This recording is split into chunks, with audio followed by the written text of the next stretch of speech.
Hello and welcome to the very first episode of the Guildwood Review. This is going to be a podcast where you get to learn from the perspectives of interesting thinkers based all around the world who have a lot to say in a great amount of depth regarding the subjects that they have spent a long period of time studying and practicing. And these ideas that we're going to be discussing here will hopefully help you understand your world, will help all of us understand the world that we live in and share. My name is Rashid Chaudhary. I am a historian and an independent scholar, and I am recording this session in Guildwood, which is in Toronto, which is in Ontario, which is in Canada. And our first guest is going to be my friend Ariel Godwin, who is a member of the American Institute of Certified Planners and is currently a senior planner with General Technologies and Solutions, or GTS, in Valdosta, Georgia, in the United States. Enjoy.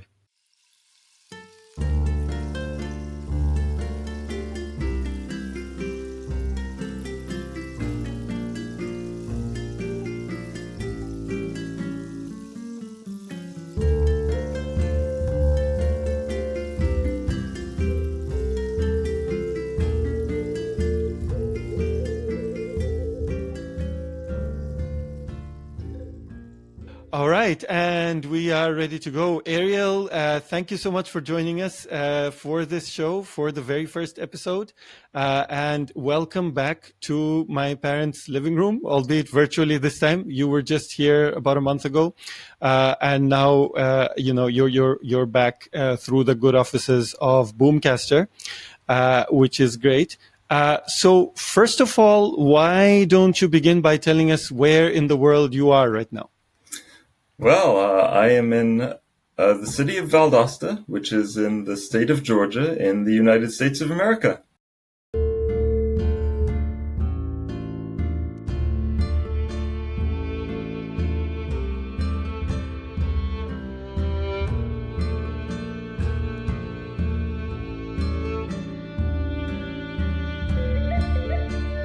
Okay, brilliant. Yeah, to begin with, before I pose questions to you that are derived from some of the reading that you suggested, some additional reading that I did on the topics that are of interest to you, and on the topics that I hope will shortly interest those of our audience members who are going to be new to this sort of material. Before I get into all of that, I want to ask you, first of all, what your typical day at work consists of. You're an urban planner, so what does an urban planner actually do? Well, I am very lucky as an urban planner in that although I work here in Valdosta, Georgia, none of the projects I work on are actually in Valdosta. I work remotely for a small consulting firm, and my projects are in the two primary markets which we serve, which are Southern California and the Kingdom of Saudi Arabia. So my typical day is often a lot of multitasking, working on a number of different projects that I need to all keep up with. About half of a typical day, my mind will be in Southern California. About the other half, it'll be in Saudi Arabia. And so my typical day does take place at my desk, at my computer, which is a lot more fun than it may sound. I enjoy it very much. But I manage to keep mostly on East Coast hours. My day begins in the morning and ends in the early evening, with only occasional meetings at odd times when we have to account for the time zone. That's really a rarity because we manage to make it all work in ways that are convenient for everyone involved. And my days are largely taken up with writing, analysis, especially geographic analysis, making maps to illustrate things, and evaluation of existing materials, comparing and contrasting different situations, and looking at transportation systems, because that's my specialty. I'm a transportation planner. Brilliant. So I was going to ask regarding time zones, actually. Right now, the difference between Eastern time and I think it's called Arabian Standard Time, if I'm not mistaken, is probably about 7 hours, I imagine. That's right. It's 7 hours later. Because I sort of remembered Saudi Arabia being on the same time zone as Turkey, and it's 7 hours with Turkey right now. That's right. Somehow, though, you guys managed to work around the time difference, like to make it be practicable to have sort of live online meetings without anybody having to wake up in the middle of the night or stay at work till 10 p.m. and that sort of thing? By and large, yes. Meetings are usually in the morning for me, which is their afternoon, and there have been occasional times. I'm not a stranger to waking up at 3 a.m. for a meeting. That does happen sometimes, but it's not every day. It's once in a while. Sure. Okay. And then, of course, as I know, once in a while you do find yourself physically in Saudi Arabia. Most recently, just this summer. So what's that like? Sort of in multiple dimensions. I mean, first of all, what is it like to visit Saudi Arabia as an American who is based in the U.S. And as opposed to, say, an American expat who's like used to living in the Middle East, right? So that's one thing. Secondly, what's it like to work in Saudi Arabia as a specialist in your field? And I guess you can interpret that what's it like as a kind of open-ended question, and then we can get into more details depending on your answer. So go ahead.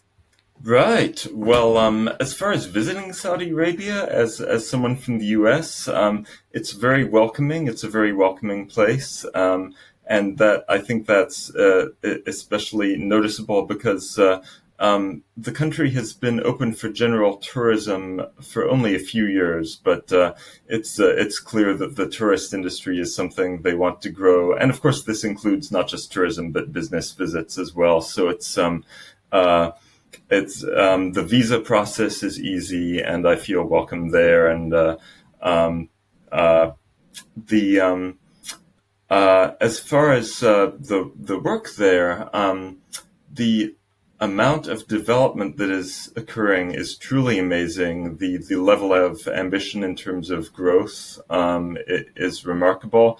When I was in Riyadh last a month or so ago, there were cranes everywhere, kilometers of cranes that you would drive past. The scale of development that is occurring, you don't see anything like it here in the U.S.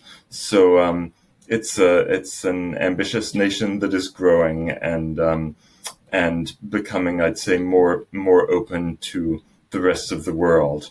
And as far as some of the differences between working in transportation here versus there, that there are some different standards and regulations, but by and large, the best practices that we use in the U.S. Are fairly applicable there, and some of the ultimately the same kind of framework is being used for transportation planning. In particular, what you see in a lot of Saudi projects is that they want to get more people out of their cars and walking and bicycling and such, using micromobility and things like that. And so you'll see this emphasis on creating an appealing pedestrian environment, creating nice spaces where people want to get out and walk instead of just being in their cars. And that's it's very exciting for me because, like many people, I enjoy a good walk. I didn't do much walking in Riyadh when I was there a month ago because it was getting up to 112 Fahrenheit in the afternoon. But when I've been there at more moderate times of the year, like in the winter and spring, I've walked for many kilometers and really enjoyed it. So it's exciting to see that leaning toward creating a more walkable environment in so many places, and really amazing to see the growth there. To see it'll be really amazing to see what develops. Right, brilliant. So the concern that the Saudis have about getting people out of cars and onto streets to walk more, to cycle more, etc., that you mentioned, is it driven by a concern about public health?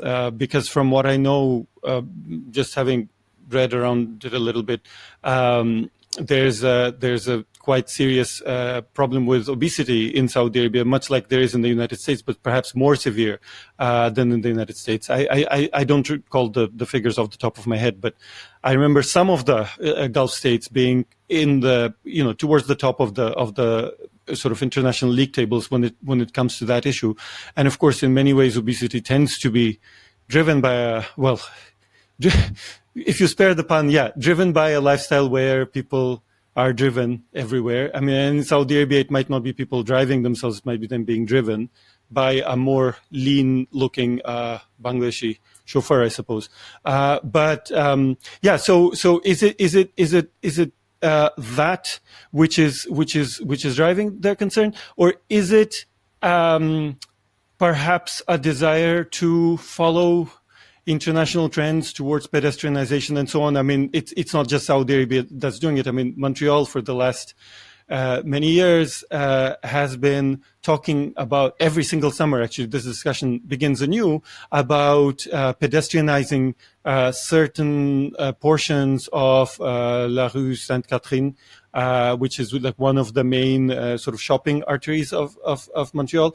And we see pedestrianization in many sort of major Western cities. So is it like, to what extent are planners or decision makers in Saudi Arabia aware of these kinds of trends? So is it a health concern? Is it a question of sort of staying abreast of the times, or is it a combination of the two, or something different? I think it's a combination of all those factors together, many factors. Certainly, public health and physical activity and the need for that. That's one part of the picture. But there's also the understanding that a walkable community, a walkable place, is a place with a better quality of life. That's a very simple equation. More walkability means better quality of life. And that's something that gets away from the thinking behind the sort of more traditional traffic engineering, the kind of mentality that was prevalent maybe in the 50s and 60s when the interstates were being built and everyone over here in the US was getting funneled into their cars more. But as of at least this century, people are realizing in planning, in engineering, in many disciplines that more walkability, more bikeability, more travel options means better quality of life. So, in Saudi Arabia, they're particularly interested in improving the quality of life and improving the quality of the place for visitors. So it's a combination. There's health, there's quality of life, there's of course sustainability, which can't be ignored. The kingdom has, as you know, a lot of oil wealth, and that's not going to vanish overnight, but at the same time, petroleum will not last forever. It's not going to all just suddenly run dry one day, but the fact of it is, it's all it's stuff that nature produced hundreds of millions of years ago, so it will not last forever at the rate it's being consumed. So there's a push to diversify away from fossil fuels. So sustainable transportation is definitely part of that. And do you hear a lot of conversations in Saudi Arabia about the issue of peak oil, for example? Do you hear fears expressed that the best of times with regard to oil exploration and extraction and export may be in the past, and that it's time to tighten belts? Or not? And then regarding sustainability, I mean, yes, it does seem to be a theme that runs through a lot of Saudi development these days. I mean, even when they're talking about constructing the line, which of course has drastically shrunk in the planning, sort of, right, from something ginormous and on an unprecedented scale to something more modest. But in any case, what is a line that runs through? Well, again with my puns, no unintended puns. A line that runs through the planning of the line is that there's meant to be a train. Like a physical line going from one end to the other to obviate the need for cars entirely, even when it was supposed to be sort of at its kind of longest. They were saying that you could and you would, if need be, take the train from one end to the other, and nobody would ever have to drive within, within the line, and there wouldn't even be infrastructure for that. And of course, when talking about that, the planners, NEOM and these kinds of agencies, talked about the importance of sustainability and sort of the need to preserve the environment, etc. Now, how that sort of goes with the amounts of concrete that would need to be produced in order to make something half a kilometer tall and God knows how many kilometers long. Is sort of a question that's difficult to answer. I suppose the idea is, we'll do the damage now, but then we'll make up for it later by making it be green or something. But yeah, clearly issues of sustainability are being expressed in Saudi Arabia, at least when it comes to Saudi messaging directed towards an external audience. But when it comes to internally, sort of discussions that are had there at the planning stage behind closed doors, something you may have been privy to, obviously not asking you to divulge secrets, but in terms of just like general themes that arise, do you hear concerns expressed there about the need to move beyond the oil economy because it's not going to last forever, just in the sorts of ways that you expressed just now? I think when I've talked with people there within the various projects I've done there, the conversation tends to be focused on the project and the immediate needs of whether it's at a metro area level or just a project level, a particular road corridor. So the conversations I've had have not been as much in the big picture as that. And certainly there is that balance between the sustainability of a project and the ultimate vision of a project, as you mentioned with the line. I think there's something of a mentality that even if an individual project's elements are not all completely sustainable, there's still that opportunity to lead by example and to show not just sustainability per se, but also a drive for innovation, a drive toward moving cities into the future and creating new types of communities that may ultimately be a better solution in the long run for current and future needs. Right, and perhaps one last question about Saudi Arabia for just now, which is about sort of the composition of the workforce that you see there. Both at management level, sort of planning level, and I guess implementation level. If you've sort of seen some of those projects actually in the construction phase. As you know, I lived in Kuwait just before Grinnell, where we met, and so I'm. Not only do I have a little bit of experience of living in the Gulf, I remain very interested in the Gulf and the lived experience there. And so one thing that struck me about Kuwait, and of course Grinnell replicated that to some extent, was the sheer diversity of the population. I've never been to Saudi Arabia other than Jeddah Airport just recently in December. I was there, and even Jeddah Airport is a microcosm of the world, really. But so are many airports around the world, right? But so that's not that unique. But the Gulf in general does tend to draw in people from everywhere. Now, obviously, because of oil and the post-oil things that are being built. But even if we talk about, well, not so much maybe the Gulf, but if we talk about the Red Sea area. then for centuries prior to that, because of the Hajj, the Islamic pilgrimage, and in general sort of trade between Africa and Asia and Europe, a lot of it would pass through there even before the Suez Canal, and of course exponentially more so, with the Suez Canal. But in any case, the point I'm trying to make is that the result of all of these processes was that all kinds of people would move in there, and this obviously continues. So, what sorts of places are the people you would encounter in Saudi Arabia from? Obviously, I imagine at least some portion of them are local Saudis, but then what other kinds of people did you encounter there? I've met and worked with people there who are from the United States, from Sudan, I've been on project teams with people who came from Serbia, Algeria, Oman, Lebanon, to name a few, and the United Arab Emirates, of course. So, in short, it's a diversity of people from many different places. We know that a lot of expats have worked in Saudi Arabia, even before the country started being more open to general tourism.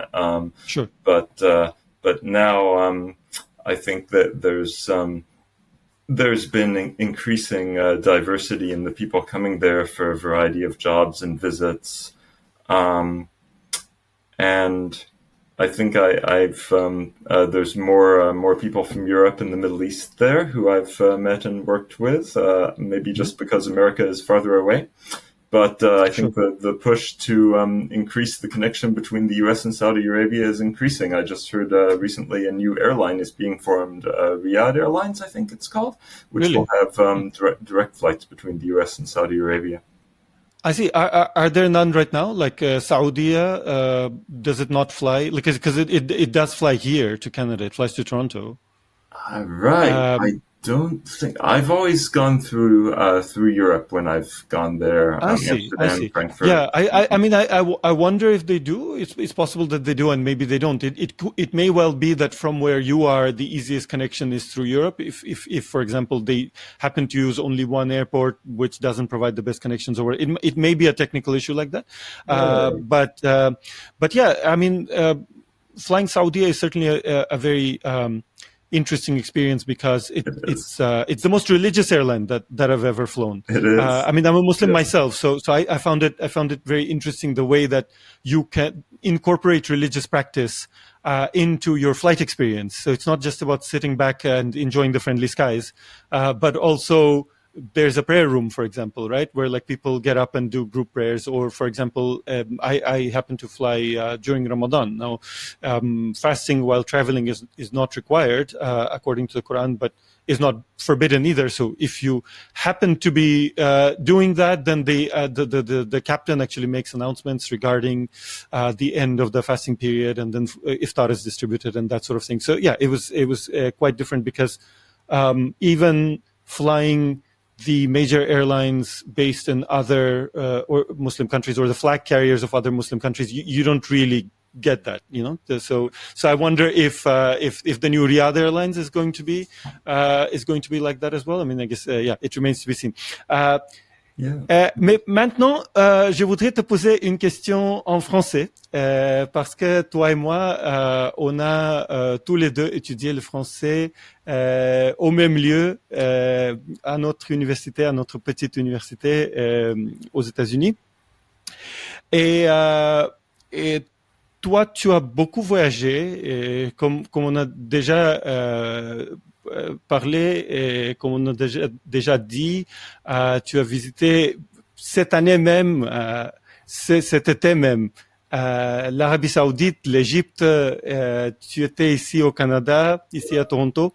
Pendant tes voyages, est-ce que tu as eu l'opportunité de visiter des lieux francophones comme la France ou le Québec? Et si oui, qu'est-ce que tu penses de l'urbanisme tel qu'il existe à Paris ou à Marseille ou à Montréal? Oui, j'ai visité les lieux francophones à Montréal, spécialement. Montréal est magnifique, l'urbanisme, c'est c'est très excellent. Montreal, of course, is the city where I've lived the longest. I think Yeah. One of those pictures behind me on my office wall, if I can move my head, it's the other one. So that's a bike path in Montreal. It's one of my favorite brilliant. Urban planning photos that I've taken. Is it the one on Boulevard de Maisonneuve? I believe so, and I took it when I was there in 2008. Now, it's important to know, in 2008, a separated, protected cycle track like this was almost unheard of in the United States. So, as a transportation planner, my thought visiting Montreal then was like, why do we not have that here? And it has been just amazing in the last 15, 16 years in the United States to see how many protected bike lanes have been built all over the United States in all sizes of cities. So transportation engineers and planners have seen the light, and it's been really exciting for me to be part of that movement. That's brilliant. Have you been back to Montreal since 2008? I have not, unfortunately. I loved going to Toronto a few weeks ago, but didn't. Yeah, they're very different cities, though. As you know, as you've seen yourself, no doubt. Really different cities. And there are constant discussions, not so much in Toronto, because here in Toronto, people don't really think of Montreal except as a place to visit for like a weekend getaway. It's not really that relevant. Whereas the existence of Toronto is like a challenge to the inhabitants of Montreal. It's like a splinter in their finger. It constantly, or ours, like it constantly bugs us. Like, it's called La Ville Reine, the Queen City in French for some odd reason. I mean, Toronto is not Montreal, and it's a kind of grudging admiration, perhaps, for the economic success of Toronto, combined with a kind of disdain for Toronto for it being so uninteresting from the perspective of someone who lives in Montreal. And so there's always thinking being done about the ways in which the two cities are different, never about the ways in which they're similar. And there are always comparisons being made that are supposed to be unfavorable to Toronto. And of course, then, you cannot make such a comparison, say, in the sphere of finance, because the Montreal Stock Exchange, while I was living there, merged with the Toronto Stock Exchange, became a branch of it, and then soon afterwards shut down. So that the Toronto Stock Exchange remained sort of the preeminent, I should say, stock exchange of Canada, whereas Montreal lost its stock exchange. And now the building where the Montreal Stock Exchange used to be in the old town is shown to tourists on their horse carriage rides. So we've got the pretty building, but Toronto's got the money. So this is not what people in Montreal highlight. What they will highlight is that, we've got all of these festivals in Montreal, and what's Toronto got, and et cetera, et cetera. But in any case, to go back to cycling in the context of Montreal, Bixi bikes got started in Montreal, and then those spread all over the world, really, but all over the Western world, certainly. I mean, they became Boris bikes in London, for example, and eventually, if I'm not mistaken, they went to New York as well, and various other sort of major urban centers. So, of course, like the idea of these kinds of bikes did not originate in Montreal, but like the most copied model is the Montreal one, and it's like the same company that just kind of took its way of doing things and replicated it elsewhere. So like, I think you're like not the only person to have noticed that Montreal does something right, sort of relatively early on, when it comes to integrating, cycling into everyday transportation without being a city like Amsterdam or Copenhagen or whatever, like which are degrees above anywhere in North America, of course. Incidentally, it was a Québécois company that developed the bicycle counters that I ordered for an agency I worked with in Ohio back in around 2008, 2009. And the same company has been kind of a pioneer in that field and supplies bike and pedestrian counting equipment, I think, to sort of a global market these days.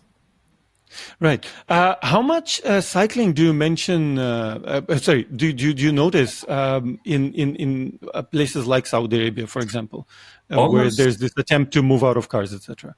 Almost none, but there is, I think, a valiant effort to make it more. There are some very nicely designed cycle tracks in Riyadh in multiple parts of the city, some going on for a long distance. There are shared scooters that you can check out with a smartphone mobile app. And so there's an admirable push to improve the infrastructure for that. Now there's a lot of road miles to cover, so they're not there yet, but neither are we in the United States. And of course, there's the weather in the summer. It's very hot, but not 9-10 months out of the year, it's okay. I mean, for half of the year, it's actually really nice weather, perfect for cycling. Sure. So what cities in Saudi Arabia have you mostly worked in? Right. I've done a lot of projects in Riyadh and also in Khobar, which is near Dammam. And I've been to Medina, but the project there didn't really pan out. But I did a lot of scoping out, looking at the Quba walkway there, which is a long pedestrian street there. Right. And I've had a few other smaller projects in other cities, Jazan, Khail, and Jeddah, but not such big projects there. That's still like a wide variety of places, though. In Medina, did you notice the railway station from which you can catch a train to Mecca? I didn't make it to the railway station. Okay, sure. Because Avenue. That's something that Saudi Arabia has been sort of trying to create and implement as well, is sort of switching from road transportation long distance between cities to some extent in favor of railways. It's something that used to exist before there was a Saudi Arabia, of course. There was the Hijaz Railway, which was sort of one of the topics of my PhD thesis in history, which was a railway built by the Ottoman Empire in the beginning of the 20th century. And of course, the Ottoman Empire had several different railways starting from the 19th century, but all of those up to that point were built with foreign financing, whereas this was the first one that was built with domestic financing with contributions from Ottoman subjects of all religions, plus foreign Muslim financing, because the railway went from Damascus precisely to Medina, that sort of excited the imagination of Muslims all over the world, who were often living under colonial administration, sort of in empires that were not run on Islamic principles. And so there was some degree of admiration for the Ottoman Empire as sort of one of the last major readouts of sort of independent Muslim rule. But secondly, of course, the Ottomans, like the Saudis today, the Ottomans at the time were the custodians of the two holy mosques. And so when they appealed for funds, there were people from as far away as India and possibly farther, certainly from India and South Africa, for example, who contributed. And then there was actually a group of Indians, both Muslims and Hindus, including Gandhi, who was living in South Africa at the time, who organized a fireworks display to celebrate the opening of the railway. So it had this kind of global reach, also because it was used by pilgrims, coming from all over the place. But then, in the kind of Lawrence of Arabia period, the railway got destroyed, and for many decades afterwards, of course, then the the Hijaz administration that came in right after the First World War was then replaced by the conquering Saudis, but the railway never got reactivated, and these rusting kind of old locomotives, stood as a kind of reminder of a very much bygone age. But now suddenly the thinking has shifted, and they're thinking that like a modern sort of high-speed railway may well be a useful solution to problems such as traffic jams between, that stretch perhaps all the way from Mecca to Medina and that sort of thing. So there's a high-speed railway between the two holy cities, but the idea is not to limit themselves to that, but to expand that train into a network of trains that's going to run across Saudi Arabia and then possibly link up to the other Gulf states, which is quite exciting. I mean, to me, as somebody who just likes, riding trains in different parts of the world, that sounds brilliant. But for now, why don't we do something, which is that what I want to do is pose some questions to you that have arisen out of certain ideas that were expounded, in the couple of books that you recommended to me, and then a couple of others that I found browsing through library shelves, and kind of use you as a sounding board to see what you think of, those various kinds of approaches. Before we get into that, I just want to ask, because I want to see if it's worth getting into this particular line of questioning. So I want to ask, first of all, have you been to Britain? Yes, okay. A lot. I'm half British by origin and spent a lot of time there growing up. It's been a while, but yes, I've been there. I've been all over. Oh, but that's great. Yeah, I've been there a lot as well, like about a dozen times in all, and it's definitely one of my favorite countries to be in. London is possibly my favorite city. Like it's probably a tie with Montreal. Like depending on the day, I will answer one or the other. So that's great. So are you familiar with some of the ideas that King Charles has regarding architecture and the way that it should look, etc.? Not terribly familiar, no. Sure. Okay, so if not, that's fine. I'll just share perhaps some of the things that he has talked about over the decades, like from the time that he was still when his coming to the throne was far into the future. He was famous as the Prince of Wales for a few of his ideas. One is, of course, environmentalism and the need to preserve traditional farming. He was promoting organic farming in the 70s, and people used to laugh at him for that. And maybe 2 or 3 decades later, they started saying, well, maybe he was onto something. And then he's equally famous for his ideas on architecture. So we'll get into that. And of course, I'll try to let you go within a kind of reasonable time frame, but first, at the risk of sounding like Ali G, I want to ask you something more basic, because all of the discussions in these books that I want to kind of introduce to you really have to do with the nature of a city and the nature of things being urban, and so. Just as I think it was Donald Rumsfeld whom Ali G asks, what is homeland security? Except he does it in a fake Jamaican accent. So he goes, what is homeland security, right? So my question is, what is a city?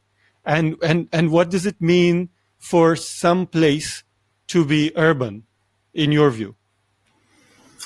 There are different levels of urbanity that you can have, I guess. And in urban planning, we have something we talk about called the urban transect, which is a term you may have run into, maybe not, but it's basically every planner is familiar with this. The urban transect, there's like maybe 6 levels.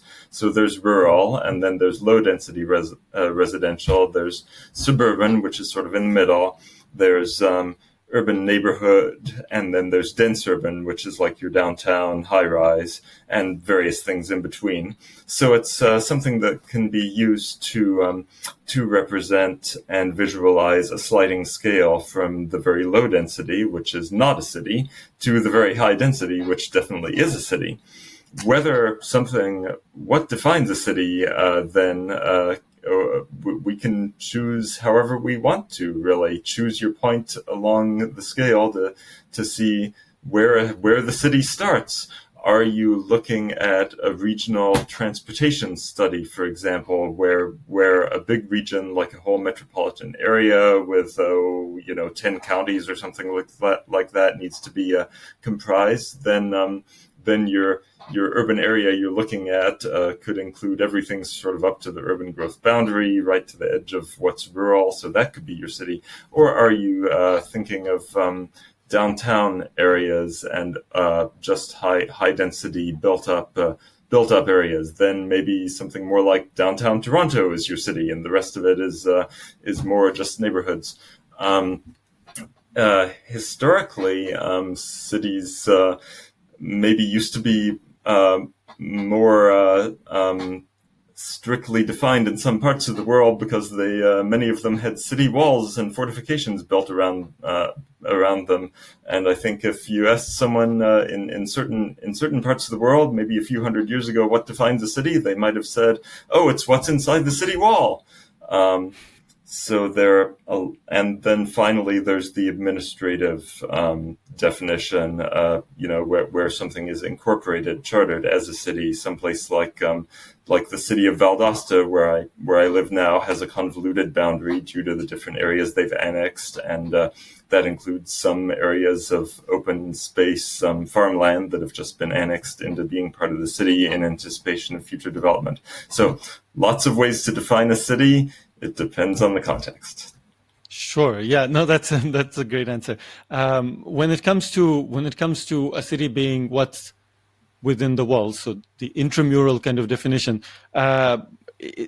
even that can be, let's say, still hard to put your finger on, precisely because, for example, given the time I've spent in Turkey lately, I'm kind of perhaps more aware of I want to say Turkish context, but let's say the context of what is now Turkey, more so than regarding other places. So if we look at what is now Istanbul and used to be Constantinople, then in the last period of its existence as Constantinople, before the Turkish conquest in 1453, it had shrunk down to a city, from a city of about 1 million people centuries previously to a city of maybe 20 or 30,000 inhabitants.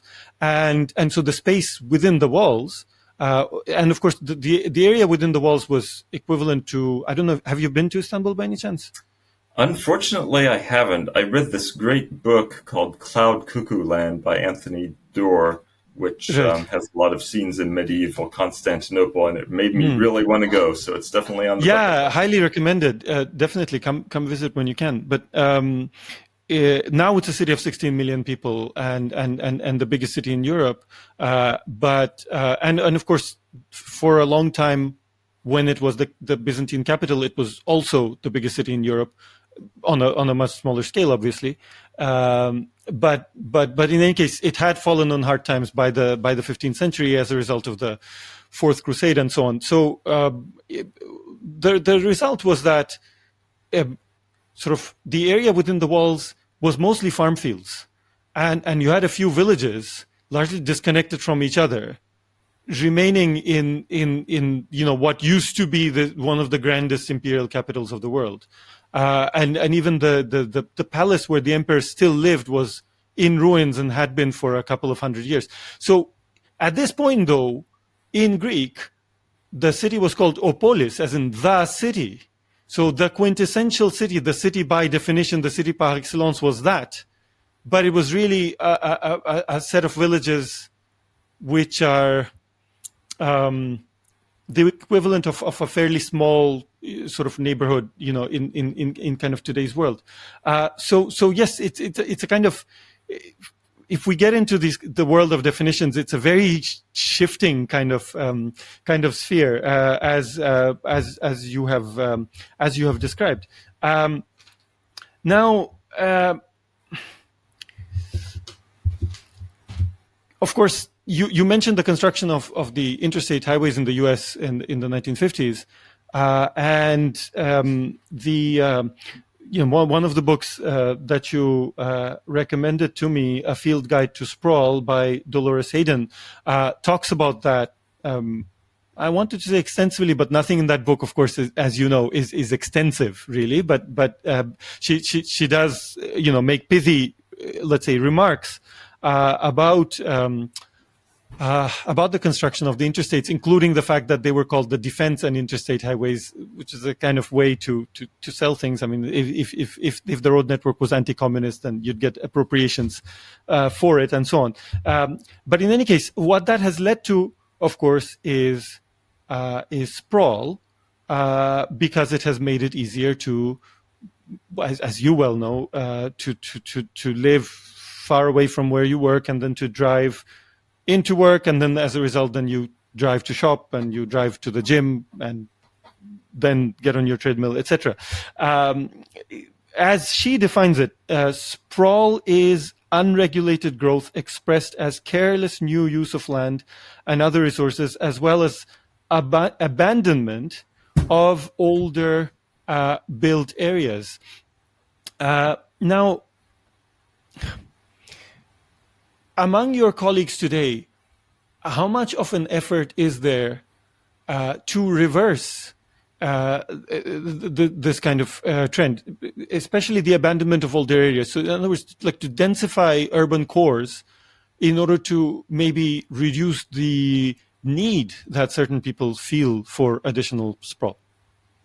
I think among my colleagues today and everyone I've worked with, pretty much everyone recognizes the need for this.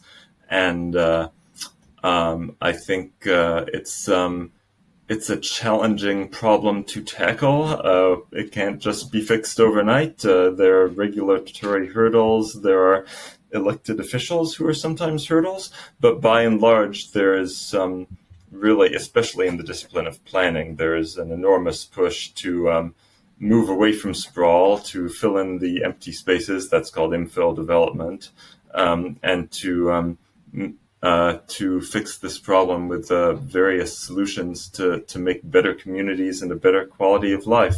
One of my favorite bigger projects that I've worked on in Los Angeles was an effort to repurpose a number of park and ride lots in the metro rail system, because there has been kind of excessive parking space built for that system that fell out of use as a side effect of the pandemic, with the view to converting that space to develop affordable housing, which is a great need for Metro LA. And that's just one example of the kind of project I've worked on that has aspired to help address the problem of sprawl.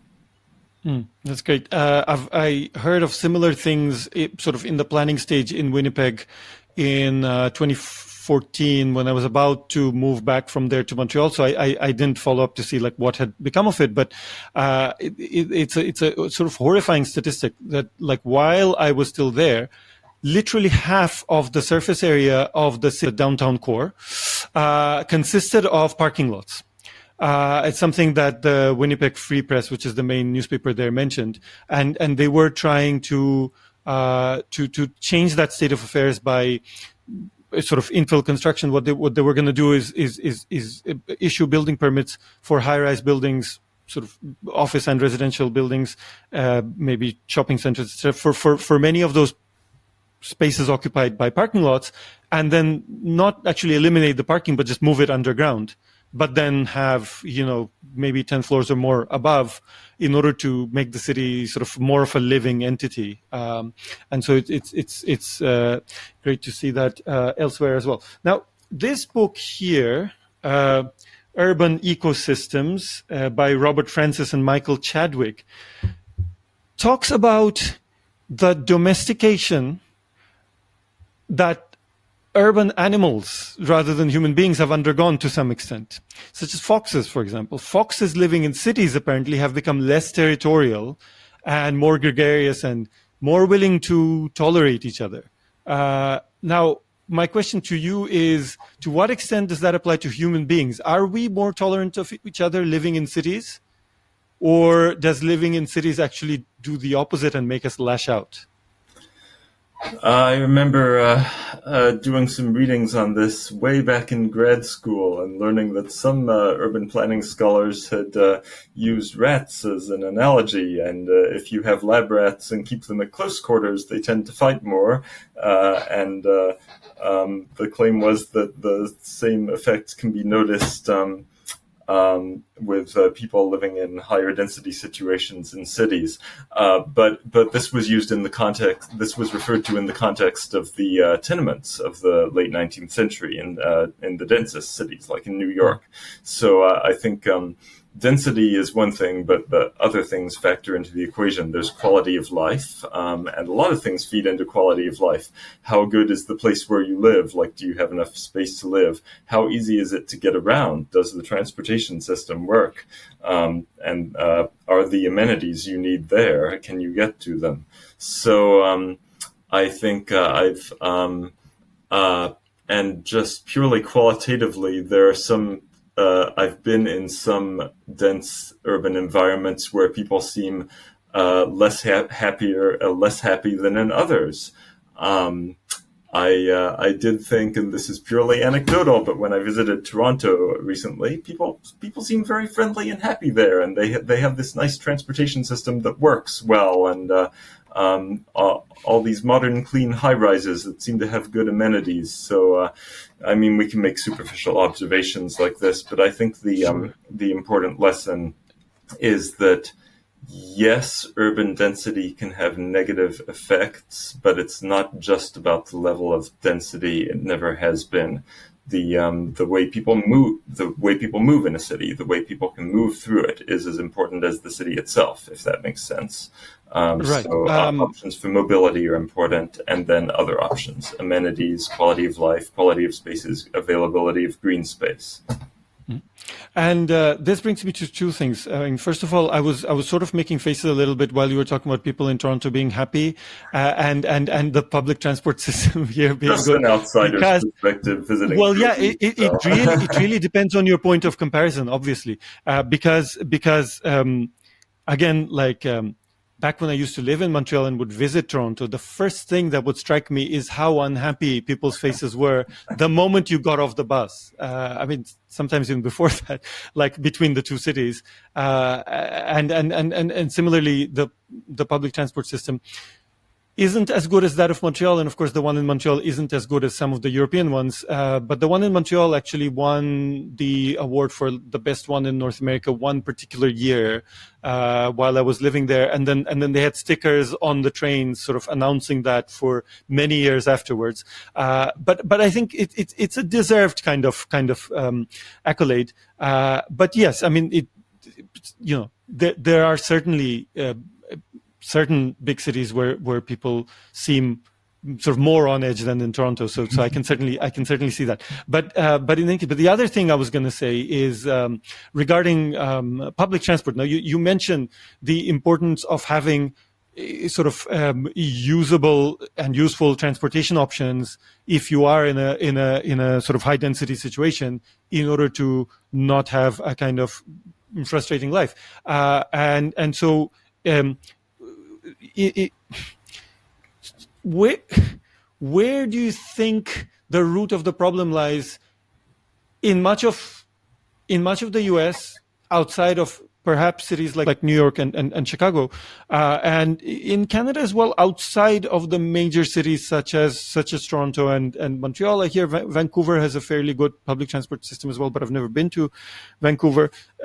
So it's a kind of North America-wide problem, at least US and Canada-wide problem, that outside of the very most important cities, you have a dearth of public transport, and that obviously leads to low density development, because I've heard, people living in American suburbs tell me, well, we couldn't live without a car because we'd have to wait like 2 or 3 hours for the bus. So obviously but then once you base your life around the car, then you're much more likely to then say, well, I don't need to live downtown where I could walk instead of waiting 2 hours for the bus. I will just, live like an hour's ride out into so in order to perhaps fix the problem of sprawl and densify things, you need more public transportation, but then the counter argument is you cannot have more public transportation unless there's already greater density. How can that possibly be solved?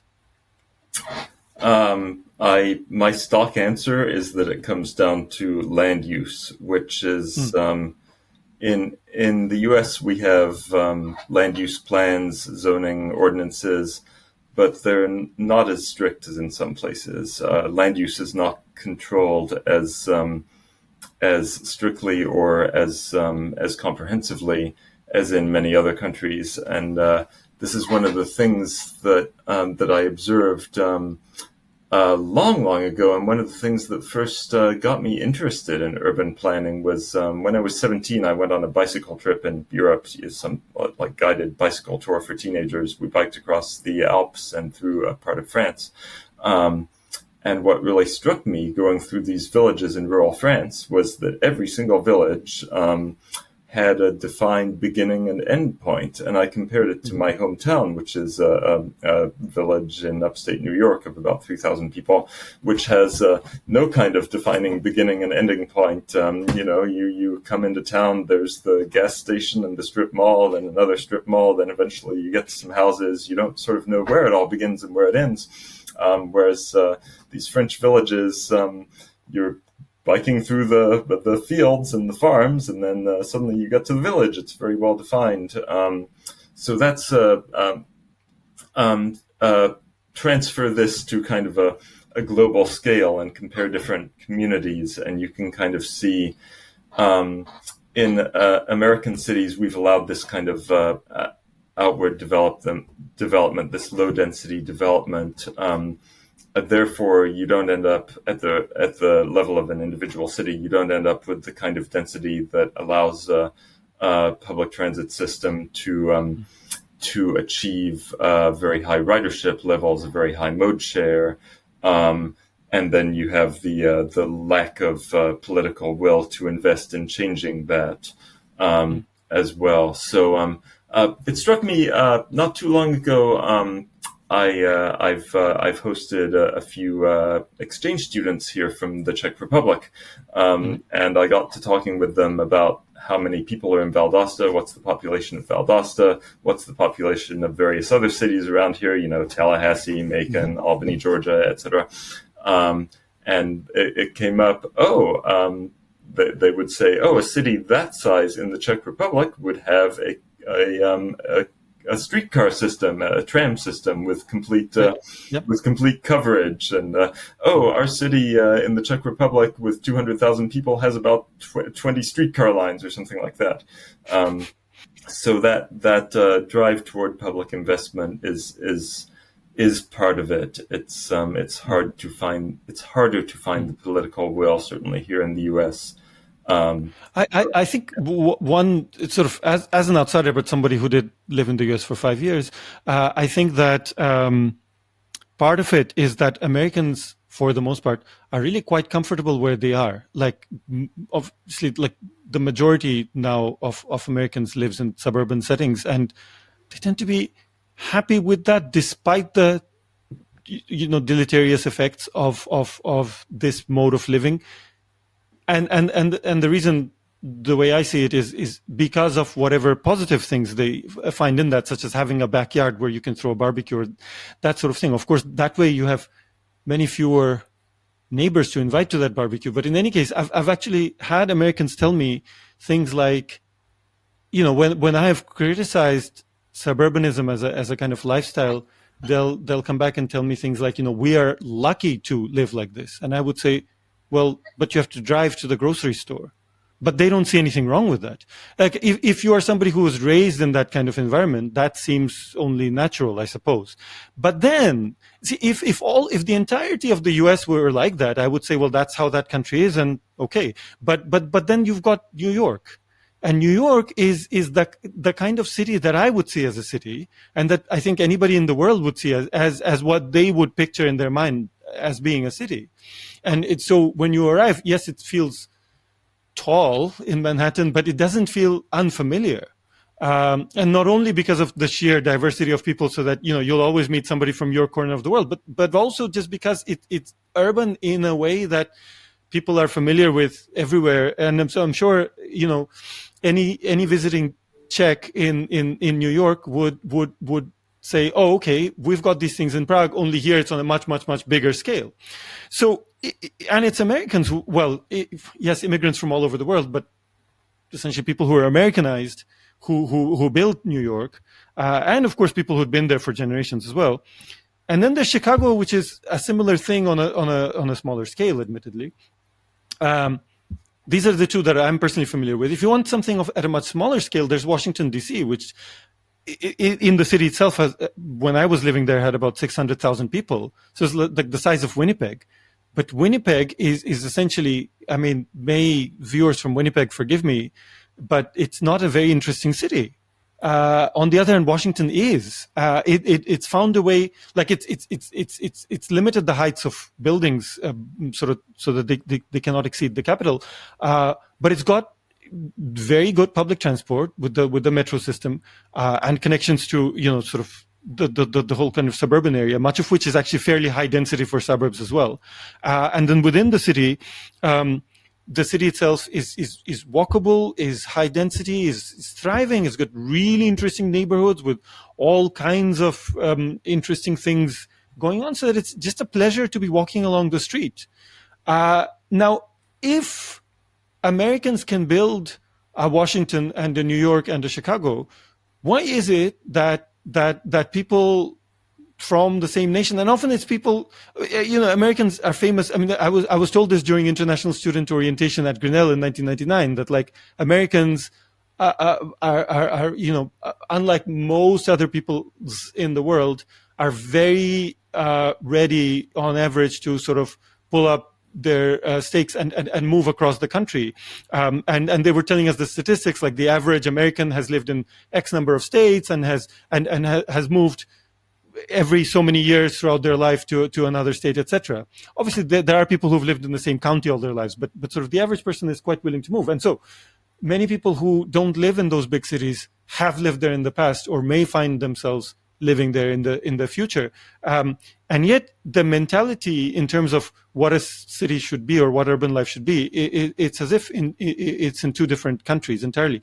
So, like, do you think there's any possibility of people who are, for example, I don't know, living, I don't really want to mention any particular place that's on my mind, but like people who are living out in the suburbs of a not very big city, and the suburb is even smaller, and the big city has a hollowed out sort of downtown, and there's a sign on the Opera House saying, please don't bring your gun inside, where like you don't go downtown because there's nobody there and it doesn't feel safe. It doesn't feel interesting because there's hardly anything there.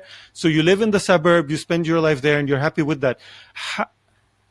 So I think in order for greater density to happen, sort of people need to become less satisfied with that lifestyle and more eager to imitate the lifestyle of New York. But can that happen? Will that happen? Are there any prospects of that happening in the US? I would say it requires significant public investment, which is something we're lacking, significant political will to provide such that the more dense urban environment has something to offer. Not so much about any deficiency in the suburban life, which, as you mentioned, is very convenient and very comfortable. You've got your yard, you can get in your car to go where you want to go. But if the denser, more urban lifestyle has something competitive with that, then more people will want to move there. And we've seen this, sort of starting in the early 2000s, downtown living, loft condos became fashionable in the way they hadn't been for the past few decades. I definitely saw that working in the early 2000s in Columbus, Ohio, which was a place with a lot of suburban development and maybe some empty spaces in the downtown. But by now, I think the downtown is completely booming there. The empty spaces have largely filled in, and that's because the downtown has things to offer, right? In terms of a walkable environment where you have your amenities closer together. Sure, it's convenient to get in your car and drive to the store, but what if the store is on the same block that you live on? That's convenient too, and that can come down to personal preference. But I think there are a variety of ways. Like, how do you achieve this? How do you take, say, a city a post-industrial city where there's been a lot of development in a suburban ring around it and a lot of sort of empty craters in the downtown? How do you transform that downtown into something people want to come back to? It takes a lot of investment. Stuff has to be built there. There have to be economic incentives for companies to move in there, for developers to build housing there again, or refurbish housing there. And that takes political will on the part of your elected officials to make it happen, not to mention funding from the deep pockets of, let's say, federal money and such. So political will and public investment, and let's not forget the importance of economics, the basic rules of economics. Has to make sense, yeah. Okay, a couple more questions, and then we'll wrap up. So coming to King Charles, then, as promised, he's quoted. So I have been following his ideas on architecture, sort of a little bit over the years, but here we've got this book by Des Fitzgerald, who teaches the medical humanities in Ireland. The book's called The Living City, and he really takes issue with what Charles has to say. So first of all, what is it that Charles says? I mean, he's famous, for one thing, for saying at a lecture that a certain building built in the city of London. So for those who may not be familiar with London, that's like the sort of financial district in the middle, which was the medieval city, and so it retains the name of city.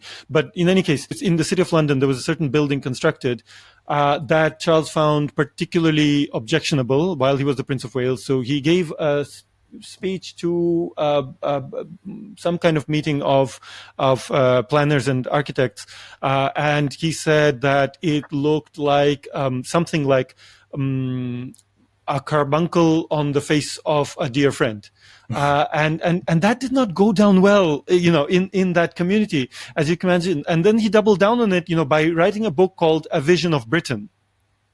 And in that book, as quoted by Fitzgerald, he says buildings should look like they belong. Now, I would agree, but I wanna read to you a few lines from Fitzgerald where he actually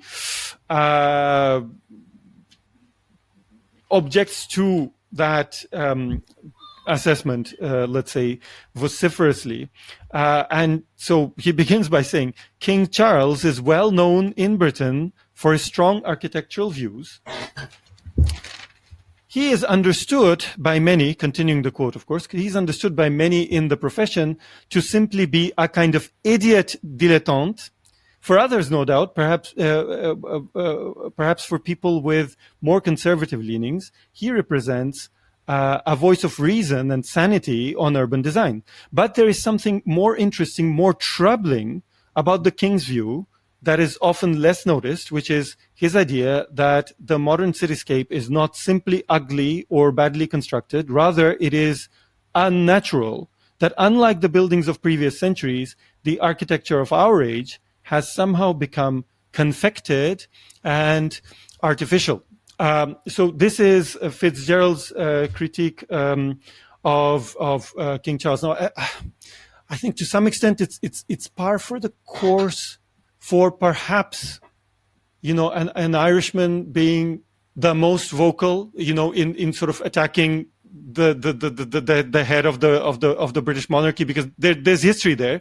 It doesn't. I just hearing the language, I don't think that comes out of nowhere. But in any case, just if we just take the words themselves at face value, Fitzgerald goes on to say that, like, Charles would consider a Georgian cottage, for example, to be something natural, unlike say a skyscraper. But then, and I'll proceed to my question after this. Then he says, so Fitzgerald says, we inhabit a stifling, backward-looking, and rather stupid age in which reactionary ideas about aesthetics and design dominate mainstream conversation, while the politically dodgy claims that, in quotes, old is good, that, in quotes, heritage is valuable, and so on, are simply out there, unquestioned, as if distributed through the water system like a moral nutrient. In this sense, traditional, in quotes, style might make people happy because they have learned over time, they have been rigorously taught over time to associate that style with what they are told elsewhere are good and positive aspects of society. And in fact, he blames Charles, rather he points to Charles as being one of these teachers of moral values, where he says that Charles, in his book, A Vision of Britain, keeps talking about the importance of hierarchy, again, in architecture, not social hierarchy, but he does say that that comes from Charles being at the top of the social hierarchy, and that he talks about the need for harmony, and again, harmony being kind of the opposite of revolution. And so he says, well, if I had been born into that family, I would talk about harmony as well. And then enclosure, for some reason, Fitzgerald is very bothered by the idea of enclosure. Of course, the opposite of enclosure, one possible opposite is precisely sprawl. But in any case, so what are we to say to someone like this who says, well, heritage, what's valuable about that? Traditional notions of beauty, like, what's good about that? Like, let's throw it all out. I mean, looking through this book, it's not really clear to me what the alternative is, like what he's proposing, only to say that, yes, that notions that that there's something worth preserving from the architectural heritage of the past, that such notions are mistaken and are backward looking and are kind of the enemy of progress. That seems to me to be a very mainstream view, not for today, which is why he's framing it as kind of opposing the received wisdom. Rather, it seems to me a mainstream view for like the 1960s, when they were bulldozing parts of cities to build roads. I mean, they were thinking actually at that time of bulldozing the old town of Montreal, saying it had no commercial value left, and actually building a highway there. Like, they were seriously contemplating that, and then thank God they didn't. So, like, what could be, other than what King Charles says, what could be a counter argument to somebody who says that heritage is of no value? I mean, on one page he puts the word heritage in quotes twice, as in there is no such thing as heritage in his view. So is there such a thing as heritage? If there is it worth preserving? Like, is there a point to any of this? I think there are aspects of heritage that are worth preserving. But speaking to you from a town in the deep south, I can tell you there are aspects of heritage that are not worth preserving. But in terms of architecture and aesthetics, certainly aesthetics end up being a very subjective thing, and it's not really my field, but it's true that you can observe older buildings have a lot of nice artisanship on them. Even sort of the earlier skyscrapers from the Art Deco era, the 1920s and 30s, are just really beautiful with lots of great design features compared to the sort of blocks and monstrosities or at least featureless blocks that we put up today, by and large. And there are plenty of arguments pro and con the brutalist architecture like Boston City Hall and other gems of the 60s and 70s. I shouldn't really critique this from the architectural perspective because I'm not an architect, but I think heritage is an immensely valuable thing to consider in the discipline of transportation planning, which is my discipline, so I can speak confidently about it.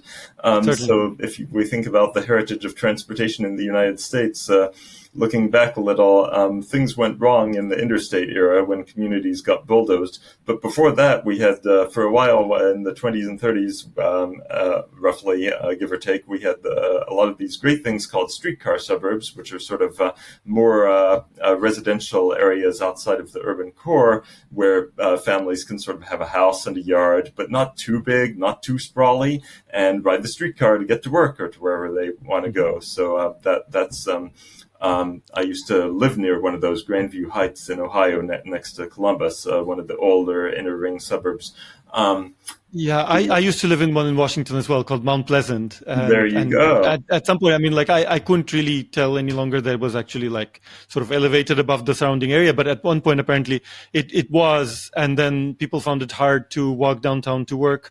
And not everyone had a horse, etc. So they introduced sort of horse-driven sort of buggies and which were later replaced by streetcars. So it was like one of the early streetcar suburbs in the US actually, and exactly. It really is. I mean, it's not just the name that's pleasant, but it actually is a pleasant sort of area to this day. Right. And so looking further back into the heritage of transportation, and keep in mind this is just transportation. I know that sort of in the streetcar suburb era, it sort of coincided with maybe the Jim Crow era and all that. Lots of inequalities, lots of problems.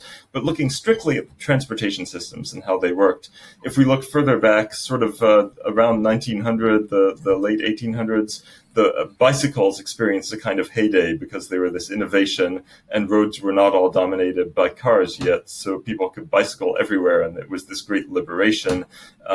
It made people able to get around in this new independent way without having to walk, without needing a horse, the way they couldn't previously. And then if we look back before that at transportation systems, it's kind of important to remember that before 1800 or so, before there were trains, walking or horses, this was basically the way everyone had to get around. Well, boats, and so it's. I think that's a valuable thing to look at in the heritage of transportation, especially considering that now a pedestrian-only area is a rarity and a tourist attraction. And considering that as a parent, I can say, looking at the big picture, we've eliminated a lot of these childhood diseases. You can get your kids shots for smallpox and whatever. Well, not smallpox, measles, etc. So we've eliminated this great childhood danger, but sort of concurrently with the development of all these vaccines to reduce this death rate, this new massive danger pops up, and now your primary mission as a parent until your kid is about 12 or 14 or so is to stop them from getting run over by a car. So Let's think about heritage in that way, I think. Yes. Great points. So final question for you today. That relates to the other book that you had me look at, and that is The Control of Nature by John McPhee. And I had enough time to look at the first third of the book, where he talks about the long and arduous process of the U.S. Army Corps of Engineers controlling the channel of the Mississippi to prevent New Orleans and Baton Rouge from losing all of their economic significance. And of course, the U.S. is by far not the only country that engages in this. For example, India, well, I wanted to say famously, but like famously in South Asia, I suppose, India has a dam on the border with Bangladesh called the Farakka Barrage, which diverts Ganges water, a certain large percentage of Ganges water before it enters Bangladesh, so like a short distance from the border, diverts it into the Hooghly River, which used to be the most important channel of the Ganges River, but is no longer, and would probably silt up if nature were to take its course. And so this additional water is diverted there in order to keep the port of Kolkata, what used to be known as Calcutta, open. Because of course, yes, Kolkata is far less significant as a kind of economic engine than it used to be in the British era or even in the early sort of Indian post-independence era. But nevertheless, like for eastern India, it remains one of the most important cities, certainly. And it would be much less so if its port were to become unusable. Now, the price that has to be paid is, of course, by Bangladeshi farmers who then don't get the amounts of water that they would otherwise get. Of course, there was a dispute between Ethiopia on the one hand and Sudan and Egypt on the other regarding the sort of the Renaissance dam that the Ethiopians built recently, to the extent that Egypt was, I mean, there were rumors that Egypt was potentially considering or might potentially consider military action, but it didn't come to that because there were international negotiations to kind of regulate things. So yes, I mean, human beings have been intervening in nature probably for longer than there has been agriculture, certainly since the agricultural revolution, but we didn't have the means that we have today, and so now we're doing it on a much larger scale than ever before. And some of these interventions are in the interests of cities, as we've just discussed.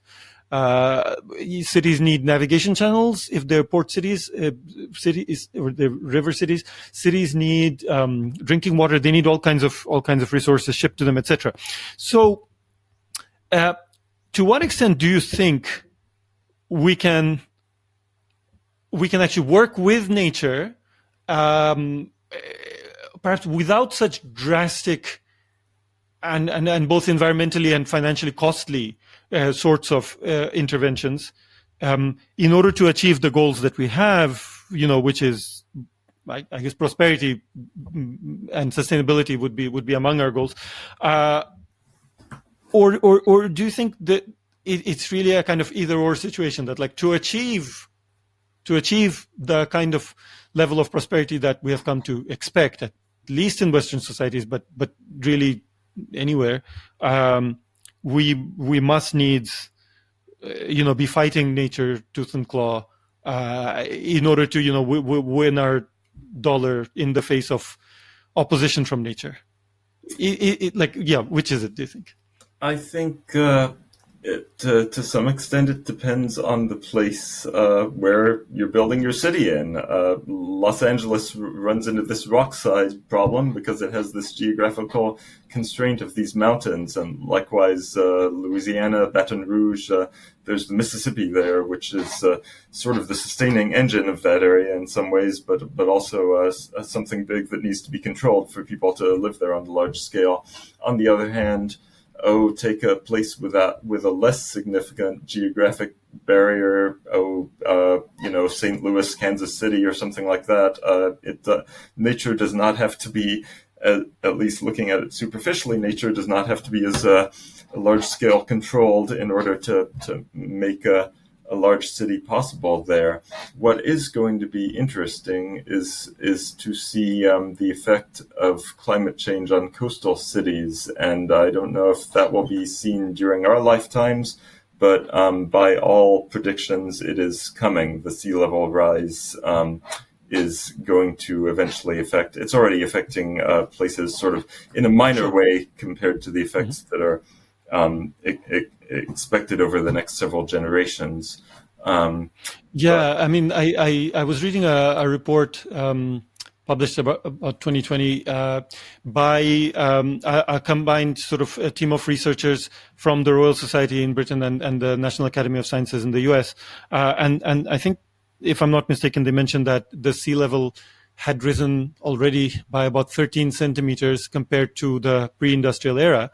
Exactly. And then it continues rising a few millimeters every year. Yeah, so, I mean, 13 centimeters is something that we've been able to deal with so far to some extent. But then, of course, once it gets into, sort of higher levels, there might be questions of abandonment of cities potentially on the table. To go back to your question, though, sort of the big picture answer to what you asked. Sure. I think, yes, if we want to build mega cities and have these big communities, we are going to have to control nature.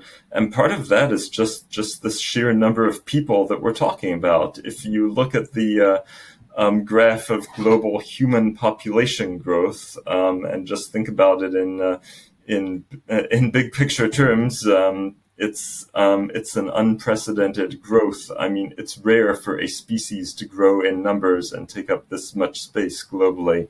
It's nothing that really happens with any other species. And so if there's going to be this many of us, we are going to have to control nature to make room for ourselves and to feed ourselves, because every person, just per person, there needs to be this certain amount of acres of farmland just to keep us fed. Sure, but at the same time, of course, the UN is predicting that we were talking about oil, sort of peak oil previously, that will reach a population peak in the world this century, and that it'll be a drop off after that. I mean, in most countries already, the fertility rate has fallen below the replacement level of 2.1. One I'm familiar with, Bangladesh, where I partly grew up. I don't remember what it was, while I was living there, but families of multiple children were very common back then. Now it has fallen to below replacement level, even in Bangladesh. And it's largely African countries that still have fertility rates above replacement level. Of course, if nobody did, then for the countries that need population growth to sustain their sort of healthcare programs, etc., there wouldn't be a source of immigrants, if nobody had that sort of thing. I mean, those are sort of other issues to potentially get into in the future. That is to say that, yes, I mean, you're totally right, certainly, in saying that we've had to adapt ourselves to a constantly growing population, and the rate of population growth was accelerating until recently, but now it's slowing down, and then it's going to fall, and then that will be a whole new set of adjustments, including, I suspect, given enough time, there'll be some amount of rewilding, simply because of examples we have seen where human beings have, for political or ecological reasons, had to abandon areas, such as you know, I'm from Belarus. There, what I'm familiar with is the area close to Chernobyl. I mean, Chernobyl is about 5 kilometers on the Ukrainian side of the border, but about 5 kilometers from Belarus, or something like that. And so there's an exclusion zone within Ukraine, but also sort of in the southeastern corner of Belarus as well. And there we've seen a resurgence of nature. Unfortunately, given the circumstances, many of those animals that have rebounded in terms of numbers have high levels of radioactivity in their bodies, but their numbers are encouraging. And then again, another example that comes to mind is the kind of the physical manifestation of the Iron Curtain. So various sort of narrow border strips between Warsaw Pact and sort of older iteration of NATO countries, where in many cases there were all kinds of very rare species, not seen, not seen in the bulk of West Germany, or not seen in the bulk of Poland, etc. But that could be seen in these kinds of border strips, say between West and East Germany and these sorts of things. Once the population drop off comes, decades from now, I think we'll see more of that. For now, though, I think what we'll see is a conscious sort of human attempt to rewild our cities. If this particular book is anything to go by, I mean, they get into not just foxes, which are they come into cities on their initiative, but rather sort of tree planting on larger scales by people and so on. Perhaps the very last question that I want to ask is about Saudi Arabia. Once again, to finish off with that, it is a desert environment, of course, but I do know that Gulf Arabs, highly value certainly date palms. They're a major part of their heritage, and it's on the Saudi flag and the coat of arms and all of that. But I mean, they value greenery to the extent that they can find it. They value oases, etc. So within the urban planning that you've seen being done in Saudi Arabia, obviously your focus is transportation infrastructure. But to what extent have you seen a kind of attempt to increase the amount of greenery? Oh, that's front and center in the planning efforts I've seen in Saudi Arabia. I think every major project I've worked on includes a landscape plan that involves lots of shade trees, because coming back to, they want a good pedestrian environment. They want to create places where people will want to be. And sensibly a strong emphasis on native plant and tree species that survive in that desert environment without needing much coddling, water and so forth. So yes, that's absolutely front and center in Saudi Arabia, and I don't know that will result in greening of large areas, desert areas, because sure, but I meant in the urban context. Really. Right, in the urban context, yes, absolutely, shade trees everywhere. Right, great. Well, thank you so much, Ariel, once again, for joining us, for being our guest during the very first episode of the Guildwood Review. It's been a pleasure talking to you, and I think you've really enlightened our audience regarding many issues and left people with a lot of things to think about and additional, hopefully the motivation to do further research on these sorts of things. So thanks once again. Thank you very much, Rashid. It's been a pleasure. Thanks. So as you can see, Ariel and I turned out to be shirt twins. That was unexpected. It wasn't planned. I hope you enjoyed this episode. And if you did, then please feel free to like it, to subscribe to my channel in order to bring this sort of content to the attention of more viewers. And of course, I would appreciate it if you could spread this video around by sharing it with your friends and family and colleagues and your social circles, with anyone who you think would be interested in this sort of content.